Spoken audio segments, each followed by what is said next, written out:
जय श्री कृष्ण। राधे राधे। उद्धव गीता। उद्धव उवाच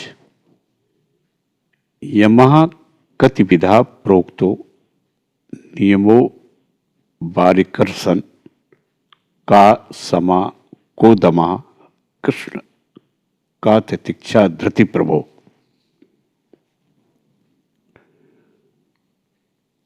उद्धव जी बोले,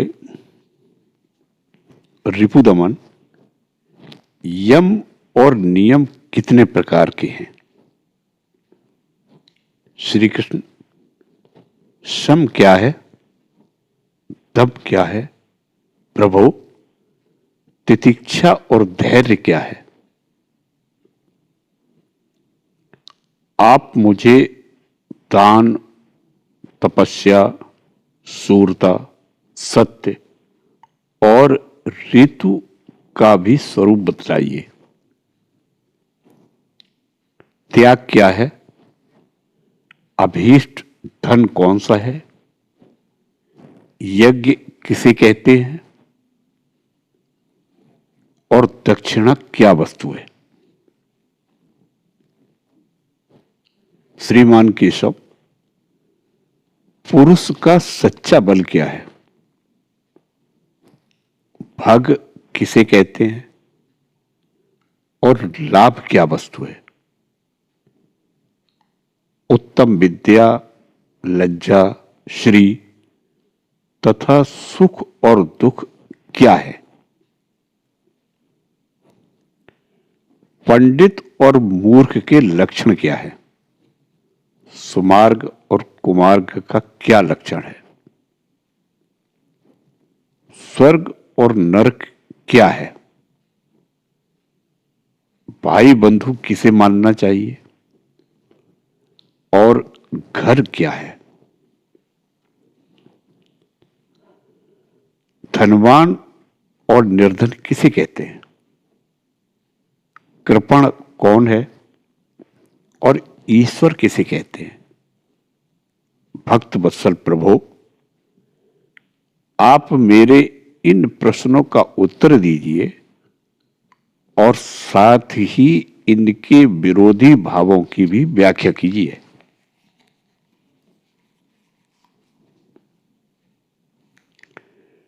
उद्धव जी का प्रश्न सुनकर भगवान श्री कृष्ण बोले, प्रिय उद्धव, यम 12 हैं। अहिंसा, सत्य, अस्तेय, असंगता, लज्जा, असंचय, आस्तिकता, ब्रह्मचर्य, मौन, स्थिरता, क्षमा और अभय। नियमों की संख्या भी 12 ही है। शौच, जप, तप, हवन, श्रद्धा, अतिथि सेवा, मेरी पूजा, तीर्थ यात्रा, परोपकार की चेष्टा, संतोष और गुरु सेवा। इस प्रकार यम और नियम दोनों की संख्या 12-12 है। ये सकाम और निष्काम दोनों प्रकार के साधकों के लिए उपयोगी है। उद्धव जी, जो पुरुष इनका पालन करते हैं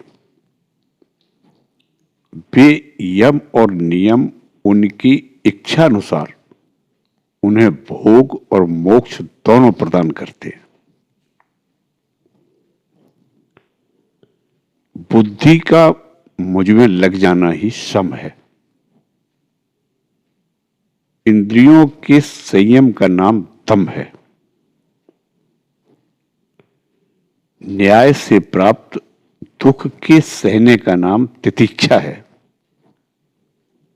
जिव्या और जननेंद्रिय पर विजय प्राप्त करना धैर्य है। किसी से द्रोह न करना, सबको अभय देना दान है। कामनाओं का त्याग करना ही तप है। अपनी वासनाओं पर विजय प्राप्त करना ही शूरता है। सर्वत्र समस्वरूप सत्य स्वरूप परमात्मा का दर्शन ही सत्य है।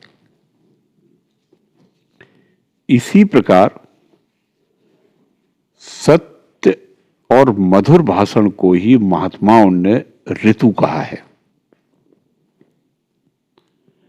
कर्मों में आसक्त न होना ही शौच है। कामनाओं का त्याग ही सच्चा संन्यास है। धर्म ही मनुष्यों का अभीष्ट धन है। मैं परमेश्वर ही यज्ञ हूं। ज्ञान का उपदेश देना ही दक्षिणा है। प्राणायाम ही श्रेष्ठ बल है। मेरा ऐश्वर्य ही भग है। मेरी श्रेष्ठ भक्ति ही उत्तम लाभ है। सच्ची विद्या वही है जिससे ब्रह्म और आत्मा का भेद मिट जाता है। पाप करने से घृणा होने का नाम ही लज्जा है। निरपेक्षता आदि गुण ही श्री हैं। दुख और सुख दोनों की भावना का सदा के लिए नष्ट हो जाना ही सुख है। विषय भोगों की कामना ही दुख है।